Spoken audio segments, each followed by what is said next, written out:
हर सांस में राधे।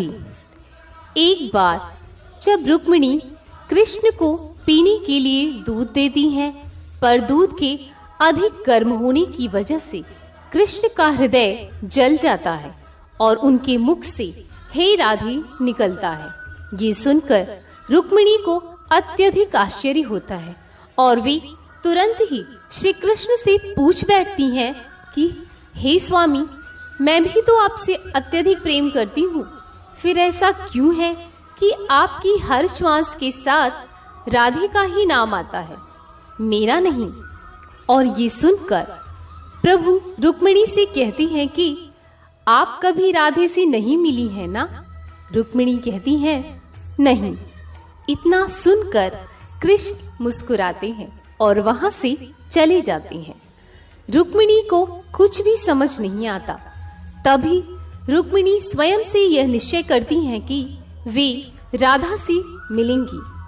दूसरे दिन प्रातःकाल ही रुक्मिणी राधा से मिलने चली जाती हैं। जब रुक्मिणी राधा की महल में पहुंचती हैं तो वहां एक अत्यंत सुंदर स्त्री को खड़े देखकर वे उस स्त्री के चरण स्पर्श करने के लिए आगे बढ़ती हैं। तो वह स्त्री रुक्मिणी को रोकते हुए कहती है कि आप कौन हैं और मेरे चरणों को क्यों स्पर्श करना चाहती हैं? तो रुक्मिणी अपनी पहचान बताती है। फिर वो स्त्री कहती है कि मैं तो श्री राधा की एकमात्र दासी हूँ। श्री राधा आपको 7वें द्वार के पार मिलेंगी। सभी 7 द्वारों को पार करने के पश्चात रुक्मिणी सोचती हैं कि जब राधा की दासियां एक से बढ़कर एक रूपवती हैं तो राधा कितनी अधिक रूपवती होंगी।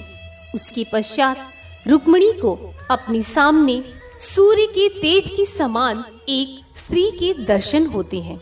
रुक्मिणी समझ जाती हैं कि ये ही वो श्री राधा रानी है और वे तुरंत श्री राधा के चरणों में गिर जाती हैं।